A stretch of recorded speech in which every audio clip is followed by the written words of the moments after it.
Hello everyone, कैसे हैं आप सभी लोग। Sorry for the delay. There was certain problem with the internet, that is the only reasons late हो गया। तो प्लीज ज्वाइन एवरीवन, जल्दी सभी लोग स्टार्ट करिए ताकि सेशन को स्टार्ट किया जा सके। Please join everyone.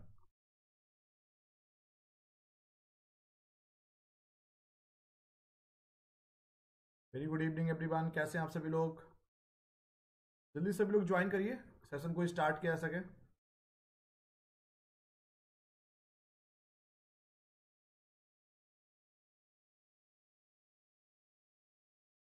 Please join everyone.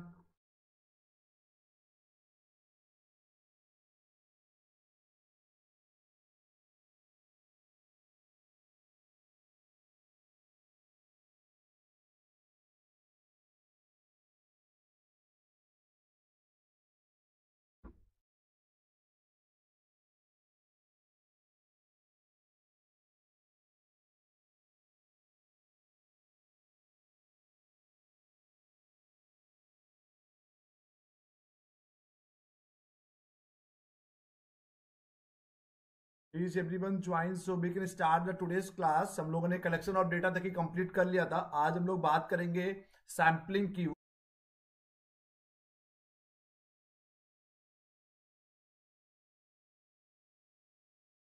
Please join everyone. Today's topic for presentation that is called sampling. Please join everyone.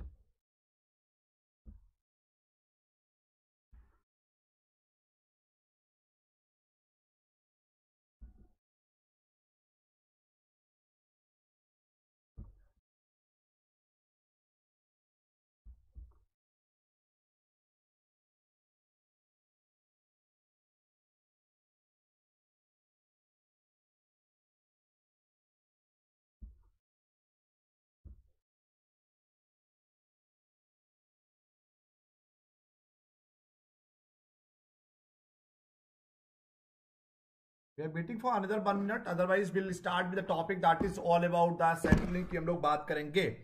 So join everyone once again. Very good evening everyone. Today's topic for presentation that is called sample की बात करेंगे, sampling techniques की बात करेंगे, probability sampling क्या होता है, non probability sampling क्या होता है, इन सब चीजों की हम लोग बात करने वाले हैं. जल्दी से पहले एक बार सभी लोग ज्वाइन कर लीजिए. चलो. So all those candidates who are joining in the very first time, my name is Anubhav Singh. Since last 11 years, even the more than 11 years, taking the classes for UGC NET in Management, Commerce and Economics. And I used to work with India's top teaching and research organizations like IIM Lucknow, Lucknow University, LPU, MIT University, SARDA, IFMTR, UP government. Mentored and guidance more than 1,000 plus candidates for UGC NET in Commerce, Management and Economics. वैसे तो कई बार है, but in the last few years, 5 times NET JRF in Commerce, Management and Economics. Published the more than 20 research papers in index journals like Scopus, Thomson Reuters, UGC Care, UGC Listed, MBA International Business, MCOM, IB, MA Economics and PhD Applied Economics. So topic for presentation that is called sampling. So sample क्या होता है, जैसे कि कोई भी collection of data की हमने आपको बता दिया, आप जिन पर रिसर्च कर रहे हैं, जैसे कि पूरी दुनिया में 700 billion peoples are living there, 700 crore लोग रहते हैं. So we can't do research in the across the globe. तो सैंपल क्या है कि सैंपल नाम से समझ में आ रहा है कि sample is a name implies is a smaller representation of a large whole. Simply speaking, the methods of selecting a study portion of the universe that is called total population is known as sampling. दोबारा बता रहे हैं, sample name itself implies a smaller representation of a large wholly. Simply speaking, the methods of selecting a study portion of the universe. तो पूरे universe से, total population से, पूरी दुनिया से 500, 1000, 2000 लोगों का जो डेटा पिक कर रहे हो, दैट इज कॉल्ड. उस सैंपल को पिक करने के जो टेक्निक आप फॉलो कर रहे हो, उसको हम लोग कहते हैं सैंपलिंग. तो sampling is not anything which is followed only in statistics. It is use in everyday life, हम लोग सब जगह उसको यूज करते हैं। भले एक एग्रीकल्चर की बात करिए, अब साइंसेस में बात करिए, केवल स्टेट की बात नहीं करते हम लोग, मार्केटिंग में सब जगह हम लोग सैम्पलिंग करते हैं। तो sampling frame in the list from which the potential respondent are drawn, जहां पर हम लोग पूरे पोटेंशियल रिस्पोंडेंट को ड्रॉन करते हैं। तो sample is a smaller but hopefully representative collection of the units from a population used to determine truth about that population. Field ने 2005 में पेपर लिखा था, उसमें same definition they have been written down. So what is called sampling? Sampling की हम लोग जब बात करते हैं, sampling is the process of learning about population on the basis of sample drawn from it. तो 3 element in process of sampling: selecting the samples, collecting the information, making the inferences about the population। पूरे universe में से जो एक data pick कर रहा हो, जिनके बीच में आपको अगर प्राइमरी डेटाबेस रिसर्च कर रहे हैं आप, जिनसे आपको क्वेश्चनियर फिल करवाना है, whatever the samples you are picking, तो उस सैंपल पिक करने की टेक्निक्स को, whatever the strategy, whatever the techniques you are following, so it is a process of learning about population on the basis of sample drawn from it। So there are 3 different elements in the process of sampling: selecting the samples, collecting the informations, making the inferences about populations। Statistics parameters की पता है कि values obtained from a study of sample, parameters such values from the study of population। Sampling process क्या होता है, इससे एक बार question sequence में लगाने के लिए आया था पेपर 1 में, हमने पहले ही बताया था। All those candidate who are going to be appear with the management, commerce, economics, sociology, education, psychology, उनके पेपर 2 का भी पार्ट होता है research. Even the home science also there are numerous number of subject जिसके paper 2 में भी research का part होता है, पेपर 1 में तो सभी का पार्ट है ही। So what is the sampling process? जहां पर भी बच्चों आप लोग को डाउट लगे, you can ping, you can send the messages, I will try to reply you, revert you back. So first हो गया defining the population of the concern, पहले पूरी पॉपुलेशन क्या उसको डिफाइन करना। Specifying the sampling frame, set of items और event possible to the measure. Specifying sampling methods for selecting items और event from the frame. Fourth, determining the sample size, की sample size आपको आगे बताएंगे भी कि सैंपल साइज कितना होना चाहिए, एक सर्टेन स्टैंडर्ड्स होते हैं। And implementing the sampling plan and sampling and the data collection. So there are 6 step starting from the population of the concern. भाई अपने टॉपिक से रिलेटेड ही तो आप कहीं ना कहीं सैंपल्स उठाने की कोशिश करेंगे ना, बिकॉज होल वर्ल्ड में more than 700 crore peoples are living, 700 crore लोगों से ज्यादा पूरे दुनिया में लोग रह रहे हैं, उनके भी उन सारे लोगों से डेटा भरवाना तो that is totally next to impossible. But what कि हम लोग उसमें से कुछ ऐसे लोगों को, वेरी गुड इवनिंग रमा, तो हम लोग कुछ ऐसे लोगों से फिल करवाएंगे जो आपके defining the population of the concern. पहले आपको पॉपुलेशन डिफाइन करना है, फिर स्पेसिफाइंग सैम्पलिंग फ्रेम, सैम्पलिंग को फ्रेम स्पेसिफाई करना, उसमें सेटअप द आइटम्स कौन कौन से, event possible to measure, specifying sampling methods for selecting items और event from the frame. Fourth, determining the sample size, implementing the sampling plan and sampling and data collection. अब बात करेंगे essentials of sampling. आपको sampling करते समय इन 4 बातों का ध्यान रखना है। पहला हो गया रिप्रेजेंटेटिव्स। रिप्रेजेंटेटिव्स का मतलब है कि sample selected should fully represent the whole population from which it is drawn. The means all the characteristics और the features of the population should be reflected by the sample. मतलब अगर मान लीजिए कि टोटल जिन लोगों पे आपको रिसर्च करना है, टोटल पॉपुलेशन उन लोगों की मान लीजिए कि 1 लाख है, उनमें से आपको 100 लोगों को पिक करना है, तो आप ऐसे 100 लोग पिक करिए जो पूरे 1000 को, पूरे 1 लाख को वो रिप्रेजेंट कर सके। ठीक है, तो representative is all about whatever the samples you are picking which should represent the whole data related with your research, उसको बोलते हैं रिप्रेजेंटेटिव। तो डेटा शुड बी ना रिप्रेजेंटेटिव ना नेचर। एडिक्वेसी, सैंपल साइज एक एडिक्वेट होना चाहिए। मान लीजिए सैंपल साइज आपका 10 का लिया और पूरी पॉपुलेशन है 130 करोड़ की, तो आपके पास रिजल्ट्स, परिणाम सही नहीं आएंगे। या मान लीजिए कि 10, आप मान लीजिए कोई रिसर्च कर रहे हो कि स्कूल्स के रिजल्ट की या क्वालिटी ऑफ एजुकेशन की बात कर रहे हो, 10 स्कूल आप उठा रहे थे, तो किसी आप एक स्कूल से एक बच्चे को उठा रहे हैं तो 10 स्कूल से 10 बच्चों को उठाएंगे। उसने अगर नेगेटिव बोल दिया तो पूरे स्कूल्स की क्या होगी, इमेज खराब हो जाएगी। तो data should be in the adequate number, ना बहुत ज्यादा लेना है ना बहुत कम लेना है। फिर हम लोग बात करते हैं रैंडमनेस। इंडिपेंडेंस की बात नहीं है, यहां पे हम लोग बात करेंगे इंडिपेंडेंसी और randomness. Data should be picked in a random in the nature. Randomly data pick करना है आपको। कैसे पिक करना है? रेंडमली पिक करना है, ताकि everybody will get the equal chance of selection, ताकि सारे के सारे लोगों को एक समान चांस मिले सिलेक्ट होने को। उसको बोलते हैं randomness. Homogeneity, no basis differences in nature of units. अगर एक जगह से अगर 100 लोगों का डेटा उठा रहे हो तो सारी जगह से 100 लोगों का उठाना है। तो any number of samples could be drawn from a population, but all these samples should have similarities in every aspect, every respect.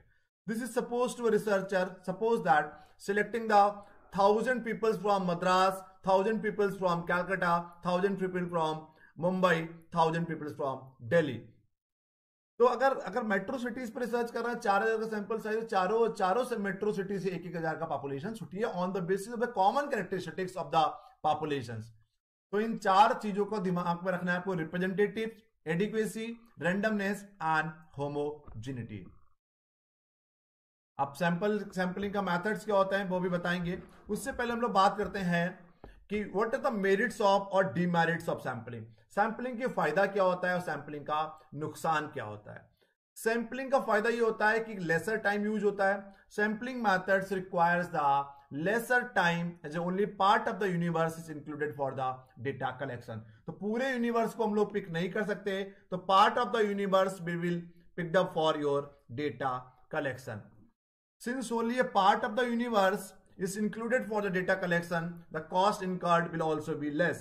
अगर आप कम लोगों पे डेटा, कम लोगों पे उठाओगे, कम लोगों पे सर्वे करोगे आप, तो आपकी कॉस्ट। उसके बाद अगर आप कोई सुटेबल मेथड्स को अडॉप्ट कर रहे हैं, bye adopting the suitable methods of sample selection, the result could be more reliable. अगर आप सही तरीके से सही सैंपलिंग का सही तरीका फॉलो करेंगे, सही टेक्निक फॉलो करेंगे, तो रिजल्ट्स भी आपके मोर रिलायबल इन नेचर होंगे।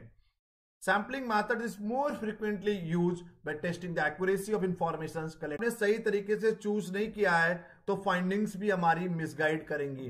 Unless the sampling methods is carefully applied, it may results in a misguiding the what we call findings. दूसरा होता है कि it is uses of sampling requires the service of expert and specialist. जो भी data collect कर रहा है वो person should have certain expertise और certain specialist. This is turn will reflect on the cost, इससे कॉस्ट इंक्रीज होगी। Sometimes क्या होता है कि when the sample size itself is a very large, then sampling method would also be done consuming and the costly. Apart from a detailed process to the followed, sampling also called for the application of the numbers of tests to verify the findings and result. तो कुल मिलाकर ये कि जो investigator है वो fully trend होना चाहिए। अगर ट्रेंड होगा तो कॉस्टिंग इंक्रीज होगी। डेटा बहुत लार्ज है तो टाइम कंज्यूमिंग भी होगा, उससे भी कॉस्ट इंकर्ड होगी। अगर जो भी कर रहा है, जो भी सैंपलिंग कर रहा है, अगर वो एक्सपर्ट नहीं है तो कुल मिलाकर क्या होगा, आपके रिजल्ट अप्रोप्रिएट नहीं आएंगे। अब बात करते हैं what are the sampling method. So we have two method, probability sampling and non probability sampling. Probability को सैंपलिंग को बोलते हैं हम लोग रैंडम सैंपलिंग और नॉन रैंडम सैंपलिंग। पहले तो यही समझिए कि रैंडम सैंपलिंग और नॉन रैंडम सैंपलिंग या प्रोबेबिलिटी सैंपलिंग और नॉन प्रोबेबिलिटी सैंपलिंग क्या होता है। प्रोबेबिलिटी सैंपलिंग होता है जहां पर if everybody will get the equal chance to select, जहां पर सारे लोगों को एक समान अधिकार मिलेगा सिलेक्ट होने को, उसको प्रोबेबिलिटी सैंपलिंग और रैंडम सैंपलिंग कहते हैं। नॉन रैंडम सैंपलिंग जहां पर आप जानबूझ के डेलिबरेटली डेटा कलेक्ट कर रहे हैं, जिससे किससे करवाना है किससे नहीं करवाना, इट्स टोटली योर चॉइस। तो ऐसी जगह पर इसको हम लोग नॉन प्रोबेबिलिटी सैंपलिंग कहा जाता है। ठीक, क्लियर? तो समझ गए ना प्रोबेबिलिटी सैंपलिंग क्या है। प्रोबेबिलिटी सैंपलिंग होगी जहां पर where the everybody will get the equal chance to select, that is called probability sampling. जहां पर if everybody will not get the equal chance to select, that is called non probability sampling. तो probability को हम लोग random sampling भी कहते हैं, ये आपको समझ में आ गया होगा। नॉन रैंडम को नॉन प्रोबेबिलिटी सैंपलिंग कहा जाता है। सामने दिख रहा है प्रोबेबिलिटी सैंपलिंग की कौन कौन सी टेक्निक्स हैं। सिंपल रैंडम सैंपलिंग, एक फिर होता है सिस्टमेटिक रैंडम सैंपलिंग, यहां पर स्ट्रेटाफाइड सैंपलिंग होता है, मल्टी स्टेज सैंपलिंग होता है, मल्टी फेज सैंपलिंग होता है। क्लियर भाई? हम लोग बात करते हैं इसके साथ एक क्लस्टर भी हमारा मल्टी स्टेज तरीके ही होता है।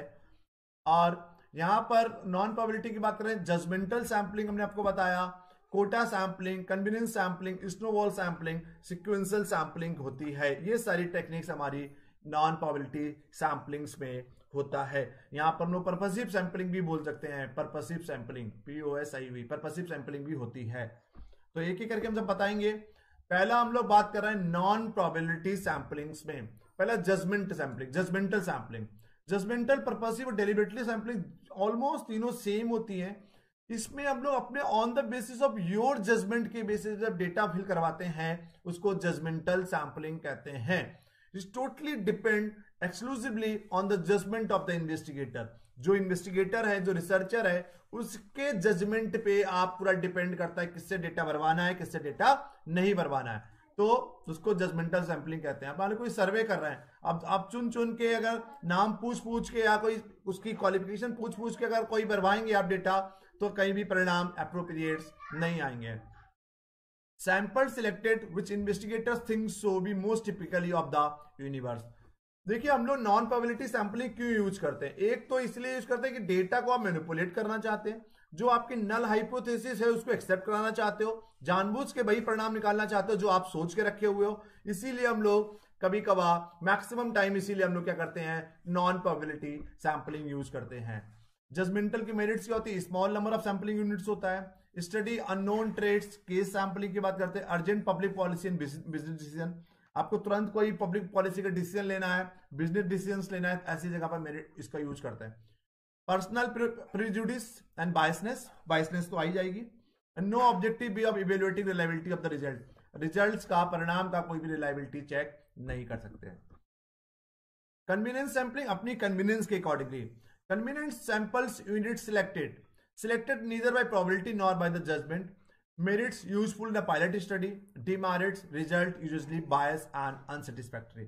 मान लीजिए आपको कहीं शॉपिंग मॉल का डेटा भरवाना है, तो आपके घर के पास जो शॉपिंग मॉल है उससे डेटा भरवा लिया, या आपको डेटा फिल करवाना है सपोज दैट कि quality of education in Lucknow colleges, तो आपके कॉलेजेस, आपके घर के पास में जो कॉलेज है उससे आपने डेटा भरवा लिया। हो सकता है आपके घर किसी लोग 10 लोगों को हमने ऐसे रिस्पॉन्सिबिलिटी दी, तो कुछ लोगों के घर के पास में बढ़िया कॉलेज होगा तो हमारे परिणाम अच्छे आएंगे, कुछ लोगों के घर के पास से कॉलेज खराब होगा तो परिणाम खराब आएंगे। तो what actually we have to do कि हम लोग क्या करना है कि रैंडमली पिक करना है कि जब हमने लखनऊ की एजुकेशन की बात कर रहे हैं तो इस तरीके से बात करना है कि अक्रॉस द यूपी की डेटा हमको अक्रॉस द लखनऊ का डेटा भरवाना होगा, फिर उसको हम लोग मीन निकाल के काम करेंगे। तो कन्वीनियंस में लोग अपनी कन्वीनियंस के अकॉर्डिंगली जब सैंपल भरवाते हैं उसको कन्वीनियंस सैंपलिंग कहा जाता है। ये एक एग्जाम्पल भी दिया हुआ है। फिर कोटा सैंपलिंग, कोई रिजर्वेशन जो है, आप नौकरी में आरक्षण जिसको बोलते हैं, एक परफेक्ट एग्जांपल है। Most commonly use in a non probability sampling. Quota setup according to some specified characteristics. अपने क्या नहीं है नौकरियों में, एडमिशंस में कि 21% SC ST की बात करते हैं हम लोग, और 27% OBC की बात कर रहे हैं, 10% हम लोग EWS की बात कर रहे हैं। तो ना चाहकर भी जनरल वाले के पास सीट्स कम ही रहता है, तो सर्टेन एक रिजर्वेशन फिक्स कर दिया कि 100 लोगों को डेटा भरवाना है, उसमें 70 मेल होंगे, 30 फीमेल होंगे, या 70 फीमेल होंगे, 30 मेल होंगे। तो you can fix the quota on the basis of any characteristics whatever you just want to be choose. तो quota setup according to the some specified characteristics. Within the quota selection depend on the personal judgement, अपने उसके बाद personal judgement के basis पर करेंगे। Merit use in a public opinion study. Demerits personal prejudice and biasness, biasness तो आएगी। ये reduce listening code, ये देख लीजिए, कोई कोटा फिक्स कर दिया आपने। फिर आता है स्नोबॉल सैंपलिंग। स्नोबॉल सैंपलिंग थोड़ा सा आपको समझने वाला है, क्योंकि स्नोबॉल सैंपलिंग में हम लोग क्या करते हैं, special non probability methods use when the desired sample characteristics is rare. It may be extremely difficult और cost prohibitive to locate respondent in these situations. Snowball sampling relies on referrals from initial subject to the general additional subject।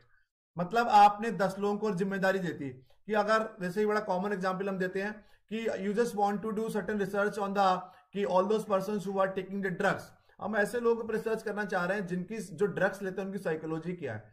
तो ऐसे तो आप किसी से पूछ नहीं सकते कि are you consume the drugs, तो ऐसे पॉसिबल नहीं है डेटा कलेक्ट करना। तो जहां पे बहुत एक स्पेसिफिक रिसर्च कर रहे होते हैं तो हम लोग क्या करते हैं, कुछ 5-10 लोगों को एक रिस्पॉन्सिबिलिटी आपने दे दिया और रिस्पॉन्सिबिलिटी देने के बाद हमने क्या करा कि उन 10 लोगों को बोल दिया कि आप अपनी नजर में जो 10 लोग हों उनसे डेटा भरवा लीजिए। तो इसी को बोलते हैं हम लोग स्नोबॉल सैंपलिंग। तो मतलब एक चेन बनी होती है कि एक से पहले 2 लोगों के, 2 से 4, 4 से 8, 8 से 16, 16 से 32, 32 से 64। तो ऐसी जगह पर स्नोबॉल सैंपलिंग का प्रयोग किया जाता है। क्लियर है ना? अगर नॉर्मली हम लोग बोले कि हम लोग कुछ लोगों को snowball sampling is where research, जो इंग्लिश वाले बता दें, snowball sampling is where research participant recruit the other participant for a test और study. It is use whereby what we call productive participants are hard to find।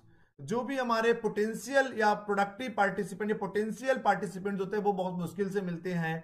It is called snowball sampling. इसीलिए हम लोग अपनी जिम्मेदारी दूसरे को दे देते हैं, ताकि वो दूसरे को दे दिया, एक चेन बनी रहती है, इससे कि डेटा आराम से कलेक्ट हो जाता है। Make contact with 1 or 2 cases in the population, ask this cases to identify further cases, ask these new cases to identify further new cases, stop when either or no new cases are given or a sample is large as is manageable, assess too difficult to reach population, other methods may not yield any result। तो आप जैसे कि alcohol, हमने आपको एक drugs वाला example दिया, ऐसे में कोई पर्टिकुलर स्पेसिफिक डिजीज पर रिसर्च कर रहे हैं, आप पूछ तो सकते नहीं कि आपको बीमारी है या नहीं है, तो कुछ लोगों को दे दे, उनकी नजर में 2-4 लोग होंगे, फिर उनकी नजर में 2-4 लोग, एक चेन बनी रहती है, जिससे कि सैंपल साइज डेटा आपको मिल जाता है। Demerits are non representative of the population and will result in a bias sample, it is a self selecting. अब एक और रह गया जो वो भी बहुत इंपॉर्टेंट है, जिसको हम लोग बोलते हैं सिक्वेंशियल सैंपलिंग। कौन सैंपलिंग? Sequential sampling. इसमें हम लोग हिट एंड ट्रायल करते हैं। क्या करते हैं? Hit and trial. This sampling design is somewhat complex sample design. इसी सैंपलिंग टेक्निक्स में पहले से सैंपल साइज फिक्स नहीं होता है। याद रखिएगा, केवल एक यही सैंपलिंग डिजाइन है जिसमें पहले से सैंपल साइज फिक्स नहीं होता। इसको सिक्वेंशियल सैंपलिंग कहते हैं। इसमें हिट एंड ट्रायल पे काम करते हैं। This sample design is somewhat very complex sample design. In this sampling A sequence 1 or more sample is taken from A group. एक ग्रुप से हमने एक या एक से ज्यादा सैंपल ले लेते हैं। Once the group has been sampled, a hypothesis test is performed to see if you can reach a conclusion. If you can't, the whole procedures will be repeated. A characteristic features of sequential sampling is that the sample size is not in advance, because you don't know at the outset how many times you will be repeating the process। मतलब आपने एक sample size, एक group उठाया, उसमें कोई data फिक करा, उस पर आपने अपने हाइपोथेसिस टेस्टिंग को यूज करके परिणाम निकाले। अगर परिणाम निकल जाते हैं फिर तो ठीक है, अगर नहीं निकलते हैं तो आप फिर दूसरा सैंपल उठाइए, फिर तीसरा सैंपल उठाइए, चौथा सैंपल उठाइए, 5वां सैंपल उठाइए। इसीलिए इसमें सैंपल साइज पहले से एडवांस में प्लान नहीं करते। तो पूरा हिट एंड ट्रायल पर चलता है सिक्वेंशियल सैंपलिंग। आई होप आप लोगों को समझ में आ गया होगा। तो बताइए, नॉन रैंडम सैंपलिंग्स में आपको कोई डाउट है तो बताइए। स्टार्ट फ्रॉम द, हमने आपको जजमेंटल सैंपलिंग बताया, purposive sampling, deliberately sampling same ही होता है। हमने आपको बात किया कन्वीनियंस सैंपलिंग की, हम लोगों ने बात किया। कन्वीनियंस सैंपलिंग के बाद हम लोगों ने बात किया स्नोबॉल सैंपलिंग की बात किया, कोटा सैंपलिंग की हम लोगों ने बात किया, एंड कोटा के बाद सिक्वेंशियल सैंपलिंग की बात किया। कोई डाउट है तो बताइए, या हम लोग या तो स्टार्ट करते हैं what we call probability sampling.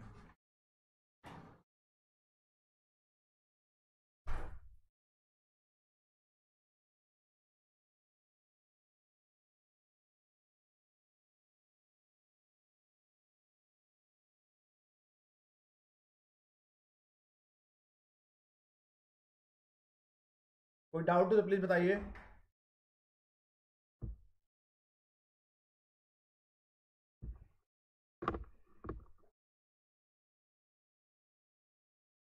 Do please tell me, कोई डाउट हो तो बताइए।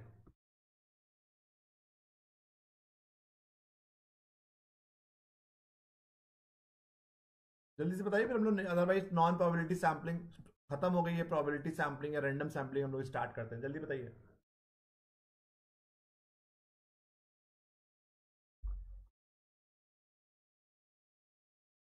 नॉन प्रोबेबिलिटी सैंपलिंग की हम लोग खत्म हो गई, अब बात कर रहे हैं प्रोबेबिलिटी सैंपलिंग पे। इसमें पहला हो गया simple random sampling. Simple random sampling मतलब 1000 आपको कहीं किसी से भी डेटा फिल करवा लिया आपने, ठीक है। तो each unit has an equal opportunities of being selected, chances determine which item shall be included. तो सिंपली रैंडमली सैंपलिंग के तहत हम लोग डेटा फिल करवाते हैं, उसको सिंपल रैंडम सैंपलिंग कहा जाता है। The sample is a simple random sampling if any of the following is true. All items select independently. At each selections, all remaining items have same chances of being selected की हम लोग बात करते हैं।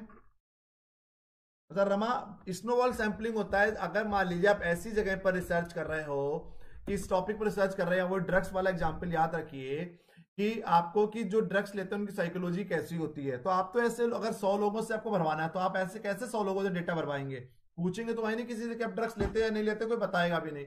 तो आपने 2-4 लोगों को जिम्मेदारी दे दी है कि आपके कोई नॉलेज में 2-4 लोग ऐसे हो जो ड्रग्स लेते हो, उनसे ये क्वेश्चन भरवा दीजिएगा। उन 2-4 लोगों ने और आगे लोगों से बोला, फिर 2-4 लोगों ने और आगे बोला, इसीलिए इसमें एक चैन बन जाती है। फिर 1 से 2 हुआ, फिर 2 से 4 हुआ, 4 से 8 हुआ। इसको हम लोग चैन सिस्टम भी होता है इसमें, इसको स्नोबॉल सैंपलिंग कहते हैं।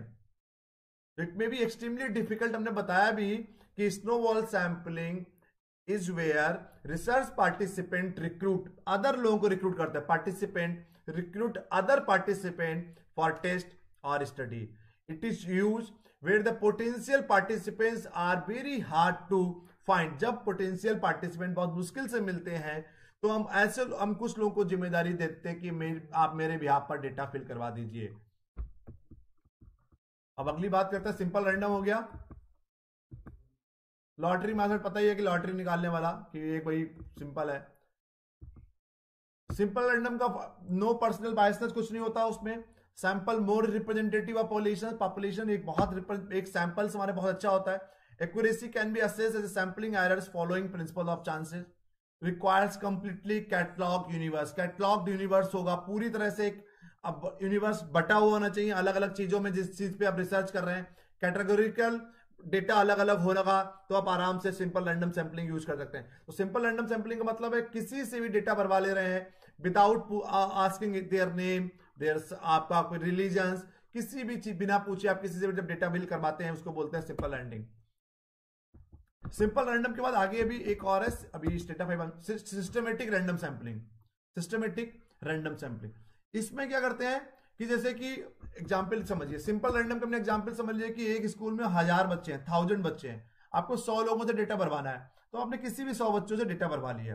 भाई सिस्टमेटिक रैंडम की हम लोग बात करते हैं जब कि पहला तो आपने रैंडमली चूज कर लिया, 1000 बच्चे अभी भी 1000 ही हैं, बस सिस्टमेटिक रैंडम में पहला आपने मान लिया कि बच्चा कोई जिसके 1 से लेके 1000 तक की रोल नंबर है, पहला आपने बच्चा कोई भी रैंडमली पिक कर लिया। उसके बाद बोला कि हर 10वां बच्चा, हर 10th बच्चे से हम डेटा फिल करवाएंगे, हर 8th बच्चे से हम लोग डेटा भरवाएंगे, उसको बोलते हैं सिस्टमेटिक रैंडम सैंपलिंग। पहला जो डेटा उठाना है वो आप रैंडमली उठा लीजिए, बचा हुआ सब एक सिस्टम 8th 10th 12th जो भी आपको बनाना है उसी के क्रम में, उसी के सीरीज में बनके आप उसको पूरा कर सकते हैं।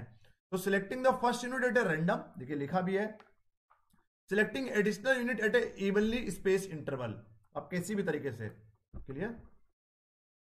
सिंपल्स एंड कन्वीनियंट होता है, लेस टाइम कंज्यूमिंग होता है, 10 minutes, populations will hidden the, ठीक है। तो कहीं ना कहीं फायदा ही है इसमें भी डेटा हमारा एक्यूरेट आता है। स्ट्रेटाफाई सैंपलिंग हम लोग कहां पर यूज करते हैं ये समझ लीजिए, जब हमारे पास हेट्रोजीनियस पॉपुलेशन होती है, हेट्रोजीनियस पॉपुलेशंस को होमोजीनियस पॉपुलेशन में कन्वर्ट करना होता है। होमोजीनियस, हेट्रोजीनियस मतलब पॉपुलेशन हमारी अलग अलग टेस्ट, अलग अलग प्रेफरेंसेस, अलग अलग रिलीजन्स, अलग अलग कल्चर से लोग होते हैं। तो हेट्रोजीनियस पॉपुलेशन को होमोजीनियस में कन्वर्ट करना होता है, ऐसी जगह पर स्ट्रेटाफाई रैंडम सैंपलिंग का प्रयोग किया जाता है। Universe, total universe is sub divided into mutually exclusive group, पूरे यूनिवर्स को हम लोग म्यूचुअली एक्सक्लूसिव ग्रुप्स में डिवाइड करते हैं।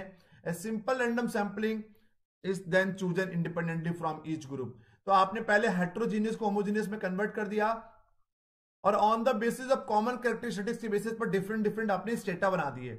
मान लीजिए 5 स्टेटा बना दिए, आपको 500 से का सैंपल साइज है, तो एक स्टेटा मान लीजिए कि इसमें भी 1 लाख लोग हैं, इसमें भी 1 लाख लोग हैं, इसमें भी 1 लाख है, इसमें भी 1 लाख है, इसमें भी 1 लाख है, तो आपको 500 लोगों से डेटा भरवाना है। तो 100 लोग इसमें उठा लीजिए, 100 लोग इसमें से, 100 लोग इसमें से, 100 लोग इसमें से, 100 लोग इसमें से। तो वही सिंपल रैंडम सैंपलिंग कोई भी 100 लोगों से भरवा लीजिए। तो हम लोग जब होल पॉपुलेशंस को म्यूचुअली एक्सक्लूसिव ग्रुप्स में डिवाइड कर देते हैं और सर्टेन स्टेटा बना देते हैं on the basis of their characteristics, उसको बोलते हैं stratify sampling. Issued involve in stratification, उससे हमारा फायदा क्या होता है, कौन कौन से इशूज इन्वॉल्व होते हैं, basis of stratification, number of strata, sample size within the strata, sample size within the strata, proportional disproportional. कोशिश करिए हर स्टेटस, अगर 5 स्टेटा बनाए, 5 स्टेटस से सेम नंबर का डेटा उठाइए आप। मेरिट्स क्या होती है, मोर रिप्रेजेंटेटिव निकलता है, एक्यूरेसी ग्रेटर होती है एंड ग्रेटर ज्योग्राफिकल कंसंट्रेशन आता है। Demerits, utmost care in dividing the strata, आपको मतलब एक एक्सपर्टीज होगा तभी आप पूरे स्टेटा को डिवाइड कर पाएंगे ठीक तरीके से, पूरी केयर आपको सावधानी बरतनी पड़ेगी। स्किल्ड सैंपलिंग सुपरवाइजर होना चाहिए, हमने पहले बता दिया। कॉस्ट पर ऑब्जर्वेशन में बी वेरी हाई।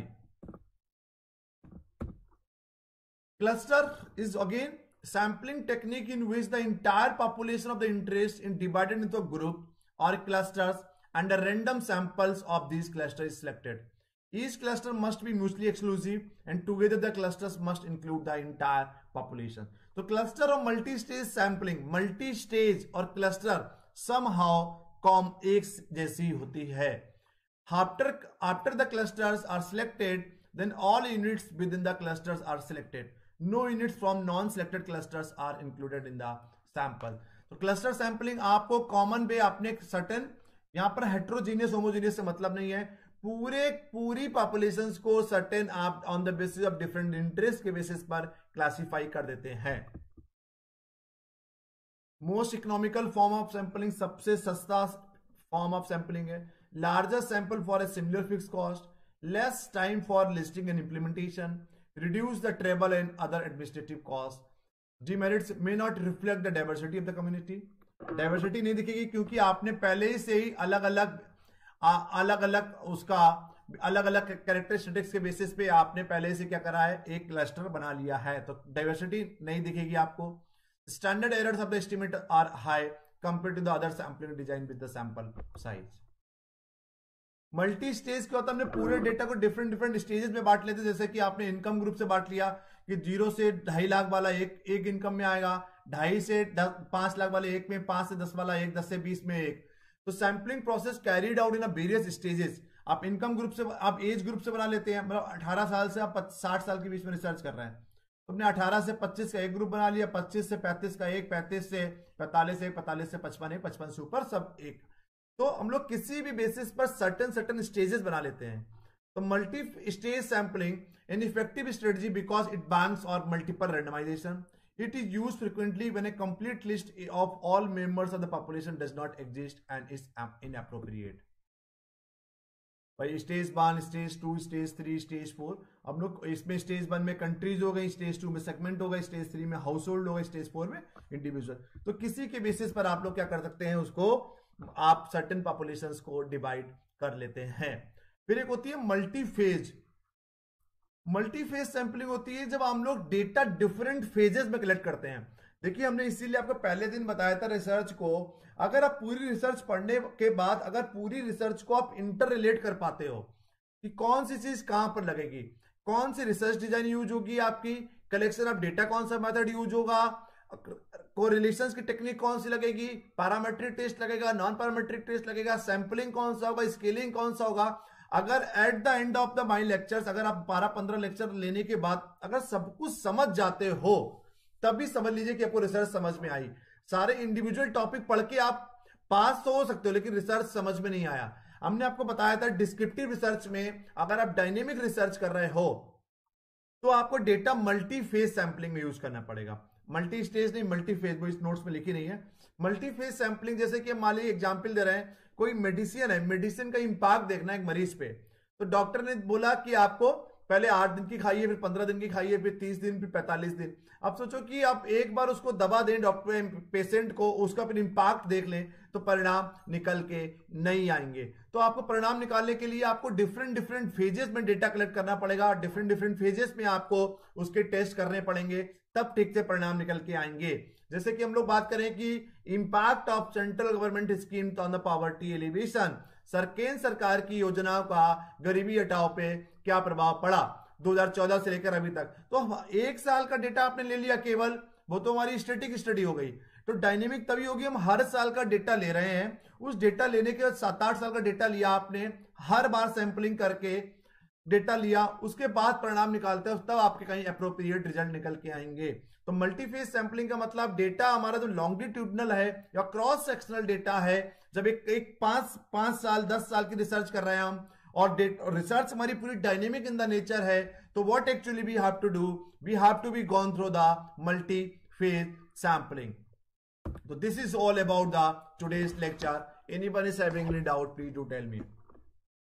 आप लोगों को समझ में आ रहा है ना? कोई डाउट हो तो बताइए। If any improvement do want, कोई भी आपको लगता है कि इंप्रूवमेंट चाहिए, कि कुछ समझ में नहीं आ रहा, जल्दी पढ़ा रहे, स्लो पढ़ा रहे, या कुछ जो भी आपको दिक्कत हो, यू कैन आस्क मी एनीथिंग्स। और कोई डाउट हो रिसर्च में, अभी तक कि हम लोगों ने 7-8 लेक्चर ले चुके हैं, starting from the basic introduction of the research process बता दिया हमने पूरा आपको डिटेल में। उसके अलावा लिटरेचर रिव्यू बताया, टाइप्स ऑफ लिटरेचर रिव्यू बताया, हाइपोथेसिस बताया, criteria of the good research बताया, बेसिक एथिक्स आप बताया हमने रिसर्च की। उसके अलावा रिसर्च डिजाइन बताई, 12-13 टाइप की, आपको कलेक्शन ऑफ डेटा बता दिया, और आज हमने सैंपलिंग बता दिया। अब आगे बताएंगे स्केलिंग। कोई डाउट हो तो बताइए। किसी को किसी प्रकार का कोई डाउट हो तो please do ask me.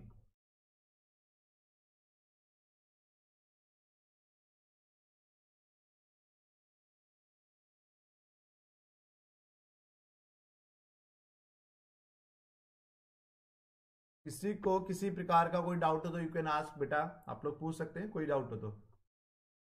Vishakha ma'am आप, सीमा मैम आप, Aakriti, Divya, Shikha, anyone is having any doubt please ask me. किसी को किसी प्रकार कोई डाउट हो तो बताइए।